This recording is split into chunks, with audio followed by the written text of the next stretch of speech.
মাতৃভূমির প্রতি ভালোবাসা আর এক বুক আশা নিয়ে অস্ট্রেলিয়া থেকে বাংলাদেশে পাড়ি জমিয়েছিলেন আরহাম ইসলাম। গায়ে জড়িয়েছিলেন লাল সবুজের জার্সি। তবে খাঁটি সোনার কদর করেনি বাফুফে। অবহেলা, লাঞ্ছনা আর এক বুক হতাশা নিয়ে আবার অস্ট্রেলিয়ায় ফিরে যান আরহাম। আরহামের গুরুত্ব বাফুফে না বুঝলেও বুঝেছে অস্ট্রেলিয়া। তাই তো জার্সির রং বদলেছে, সঙ্গে বদলেছে জাতীয় পরিচয়। লাল সবুজের জার্সি খুলে রেখে হলুদ জার্সিতে এখন আরহামের বিচরণ। শুরু হয়েছে নতুন অধ্যায়। অস্ট্রেলিয়া অনূর্ধ্ব-18 দলের হয়ে বর্তমানে তিনি অংশ নিয়েছেন জাপানে অনুষ্ঠিত এক ফ্রেন্ডলি টুর্নামেন্টে। গতকাল স্পেন অনূর্ধ্ব-18 দলের বিরুদ্ধে অস্ট্রেলিয়ার জার্সিতে তার অভিষেক হয়েছে। অভিষেক ম্যাচেই ছিলেন শুরুর একাদশে। খেলেছেন রাইট ওয়াইড মিডফিল্ডার হিসেবে। অস্ট্রেলিয়ার হয়ে খেললেও এখনও বাংলাদেশের হয়ে খেলার সুযোগ রয়েছে আরহামের কাছে। কারণ ফিফার নিয়ম অনুযায়ী কোনো ফুটবলার এক দেশের হয়ে অফিসিয়াল কম্পিটিশনে খেললে সেই দেশের জন্য ক্যাপলক হয়ে যান। এরপর অন্য দেশের হয়ে খেলতে হলে তাকে ওয়ান টাইম সুইচ করতে হবে, অর্থাৎ জাতীয় দল পরিবর্তন করার একবারই সুযোগ রয়েছে। কিন্তু এরপর আর পরিবর্তন করার কোনো অপশন থাকবে না।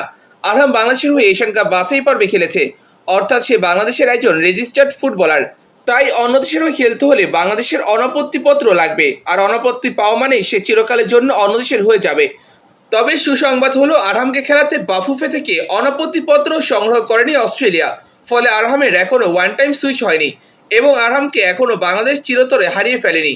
বাফুফের উচিত পরবর্তী যে কোনো ন্যাশনাল বা বয়সভিত্তিক টুর্নামেন্টে আরহামকে দ্রুতই কল আপ করা। তবে আরহামকে নিয়ে এত টানাটানি করতে হতো না বাফুফের, যদি আরহামকে সঠিক সম্মান ও সুযোগ দিতে পারত বাংলাদেশ ফুটবল ফেডারেশন। 2024 সালে এশিয়ান কাপ বাছাই পর্ব খেলতে বাংলাদেশে এসেছিল আরহাম ইসলাম। সেই আসরে আরহাম মুখোমুখি হয়েছিল বাজে অভিজ্ঞতার। দলের কিছু ফুটবলার পরিকল্পনা করেছিল তারা আরহামকে বল পাস দিবে না।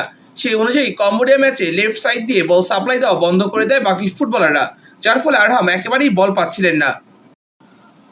লাল কার্ডের জন্য 10 জনের দলে পরিণত হওয়া কম্বোডিয়ার বিরুদ্ধে সহজ তুলে নেওয়ার কথা ছিল বাংলাদেশের। তবে এই গ্রুপিংয়ের জন্য বাংলাদেশ সেই ম্যাচ জয় হাতছাড়া করে। অধিনায়ক নাজমুল হুদা ফয়সাল ইচ্ছে করেই সব বল পাস দিচ্ছিলেন রাইট সাইড দিয়ে। কম্বোডিয়ার ফুটবলার যখন বুঝতে পারলো আরহামের সতীর্থরা আরহামকে বল দিচ্ছে না, তখন তারা আরহামকে মার্ক করা বন্ধ করে দিল। 11 বনাম 10 জনের খেলাটা 10 জন বনাম 10 জনে পরিণত হলো। সেই ম্যাচ বাংলাদেশ হেরে যায়। কম্বোডিয়া ম্যাচের পর মিডিয়াতে তোলপাড় চলে। এরপর ম্যাকাও ম্যাচে টিটু আরহামকে খেলায় সেন্ট্রাল এরিয়াতে, যার কারণে বল কিছুটা ভালো পেয়েছিল আরহাম। কিন্তু আফগানিস্তান ম্যাচে আবারও আরহামকে দল থেকে একেবারে আলাদা করে দেয় বাকি ফুটবলাররা। দলের মধ্যে সিন্ডিকেট চলছে এমন আলোচনা শুরু হলে team manager Zahid Hasan Emily তখন বলেন, যদি দলে কেউ সিন্ডিকেট করে থাকে তাহলে ভালো করছে না, তারা নিজেরাই ক্ষতি করছে। আরহাম অস্ট্রেলিয়া থেকে দেশের হয়ে খেলতে এসেছে। ওর টেকনিক্যাল দিকগুলো বেশ ভালো, মাঠে খারাপ খেলেনি। আমাদের কোচের নির্দেশনা ছিল 2 উইং থেকে আক্রমণ সারাতে, কিন্তু তা আদতে হয়নি।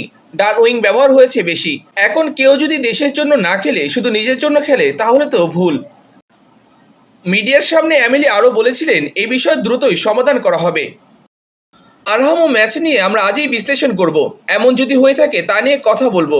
ওদের বয়স কম, এখনই শুধরাতে হবে যেন সামনের দিকগুলো ভালো হয়। তবে টিম ম্যানেজার এমিলি কিংবা হেড কোচ সাইফুল বারী টিটু কেউই সমস্যার সমাধান করতে পারেনি।